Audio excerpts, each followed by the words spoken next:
Automatiser et numériser la souscription revêt de très nombreux avantages. Simplicité, pour vos clients abonnés qui bénéficient plus vite de votre proposition de valeur. Rapidité, pour l'enregistrement immédiat d'un nouvel abonné payant pour votre entreprise. Et enfin, modernité, au service de l'image de marque de votre entreprise. Cependant, il ne suffit pas d'un bouton « Je m'abonne » pour que vos processus respectent les exigences de la loi en matière de souscription en ligne. De plus, ces exigences peuvent varier suivant que vous soyez sur un marché B2C, à destination du grand public, ou B2B, à destination des entreprises. Il existe très peu de solutions de gestion capables de proposer une approche de souscription en ligne clé en main qui soit parfaitement en règle avec la législation. En conséquence, votre entreprise doit alors faire le travail de recherche et de mise en œuvre par elle-même.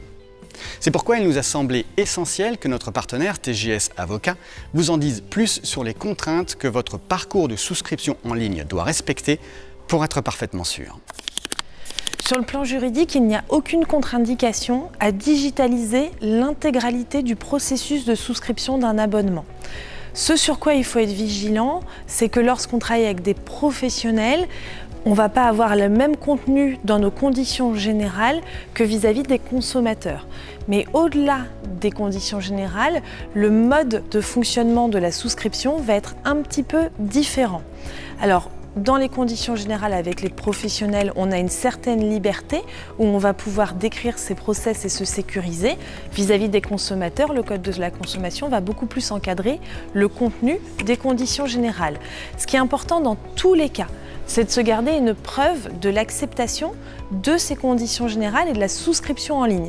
Alors là, on va pouvoir par exemple enregistrer le log d'acceptation, la petite case à cocher qu'on va faire cocher à tous les clients avant la validation de la commande, avant le paiement. C'est important d'enregistrer ce log d'acceptation pour prouver qu'on avait bien remis des conditions générales aux consommateurs ou aux professionnels avant la souscription de l'abonnement.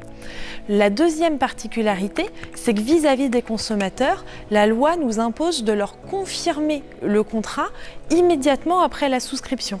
En pratique, on va devoir renvoyer les conditions générales aux consommateurs par email directement dans le corps de l'email. Un lien hypertexte ne va pas suffire. En tout cas, il est tout à fait possible d'avoir une souscription 100% digitalisée. Si en plus de cette souscription 100% digitalisée, on souhaite faire du sur-mesure, à ce moment-là, on va pouvoir tout à fait envoyer un devis sur mesure à un client par email avec les conditions générales d'abonnement qui vont être jointes au devis.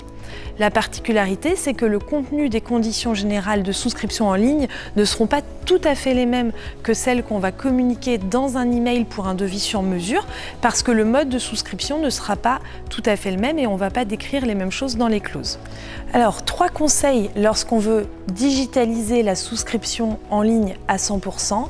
Le premier conseil, c'est que si on vend aussi bien à des consommateurs qu'à des professionnels, c'est de faire attention à avoir des conditions générales distinctes, puisque le contenu des conditions générales vis-à-vis des professionnels ne seront pas les mêmes que celles vis-à-vis des consommateurs. On peut avoir des clauses abusives si on reprend les conditions générales à destination des professionnels vis-à-vis des consommateurs. Ces clauses ne vont pas s'appliquer. En plus de ça, vis-à-vis des professionnels, on va vraiment pouvoir renforcer et sécuriser les modes de paiement. Donc c'est important que les deux jeux de conditions générales soient différents. Pour ça, une astuce pour simplifier le processus de souscription, c'est d'avoir 2 accès différents sur le site ou sur la plateforme, un à destination des professionnels, un à destination des consommateurs. Chacun va suivre le tunnel qui lui est dédié. D'un côté, on va pouvoir afficher des prix hors taxe, de l'autre, on va pouvoir afficher des prix TTC. Et vis-à-vis des consommateurs, on a certaines mentions obligatoires à faire figurer sur le site qu'on n'a pas besoin d'afficher vis-à-vis des professionnels. Pour cela, le meilleur conseil que je puisse vous donner, c'est de vous faire accompagner pour avoir vraiment des conditions générales et un site internet qui soit conforme à la loi, mais surtout qui vous sécurise dans vos paiements et dans vos process.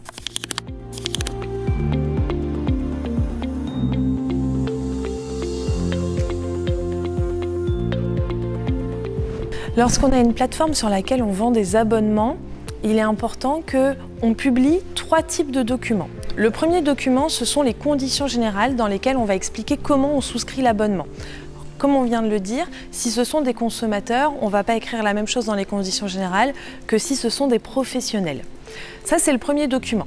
Le deuxième document, c'est la politique de confidentialité. Ça, c'est un terme utilisé par la pratique qui, en fait, a pour objectif d'informer les utilisateurs du site de l'utilisation de leurs données personnelles lorsqu'ils utilisent le site ou lorsqu'ils souscrivent un abonnement. C'est un document qui est imposé par le RGPD et le contenu est encadré par le RGPD. Il doit surtout très bien correspondre à votre mode de fonctionnement puisque chaque entreprise a un mode de traitement des données personnelles différent de celle de son concurrent. Le troisième document, ce sont les mentions légales. Ça, c'est un document qui est obligatoire pour tout site internet, même un site vitrine. L'objectif, c'est d'informer qui est derrière le site internet, qui édite le site, qui est directeur de la publication et qui héberge le site. Le but, c'est de permettre à n'importe quelle personne qui souhaiterait s'adresser à l'éditeur du site d'obtenir ses coordonnées facilement. Alors, comment on publie ces trois documents ? Les conditions générales, elles doivent être acceptées. Il est donc impératif qu'avant la validation de la souscription d'un abonnement, on accepte en tant qu'utilisateur une case à cocher qui ne soit pas pré-cochée, donc vraiment de l'opt-in, où on va cocher pour dire « je suis d'accord avec les conditions générales ». Le deuxième document, c'est la politique de confidentialité. Le but étant d'informer, ce n'est pas un contrat, mais il va falloir se garder aussi la preuve de l'acceptation de cette politique de confidentialité ou en tout cas de la prise de connaissance de la politique de confidentialité. Donc même système, une case à cocher par l'utilisateur au moment où on collecte ces données. Et le troisième document, ce sont les mentions légales. On n'a pas besoin de les faire accepter, donc on n'a pas besoin d'avoir une case à cocher, mais on va les publier en pied de page sur la page d'accueil pour que tout le monde puisse voir qui est l'éditeur du site. Selon les documents, les sanctions, si on ne publie pas ces documents, vont être différentes. Le principal point, c'est que les conditions générales vont surtout avoir un enjeu commercial si elles ne sont pas correctes ou qu'on ne les a pas publiées, puisque ça ne va pas vous sécuriser.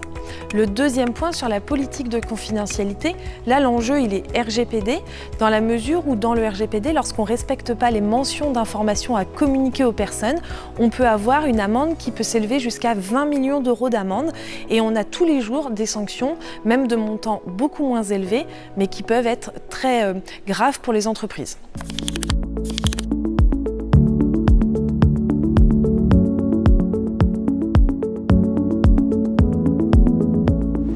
Dans un objectif de réduction à la fois des risques et des coûts, grâce à plus de simplicité et d'automatisation, vous devez disposer d'une solution de gestion de la facturation récurrente qui renforce vos atouts. Une telle solution doit être ouverte et connectée pour permettre à votre entreprise de concevoir et appliquer un parcours de souscription et de facturation intuitif. Il faut que ce parcours soit également robuste et totalement sûr du point de vue juridique. Cette solution doit vous aider à présenter et recueillir en ligne l'acceptation et le consentement explicite de vos futurs abonnés. C'est la même chose pour la collecte des informations personnelles ou celle de paiement. Votre plateforme doit notamment savoir automatiser la communication par email avec vos abonnés, notamment lors des renouvellements ou lorsque des éléments de leur contrat évoluent. Tout doit être fait pour que vos investissements, réalisés en matière de conformité et d'automatisation, délivrent un retour sur investissement parce qu'ils sécurisent votre croissance et simplifient la vie de vos clients ainsi que celle de vos équipes. N'hésitez pas à nous contacter pour en savoir plus.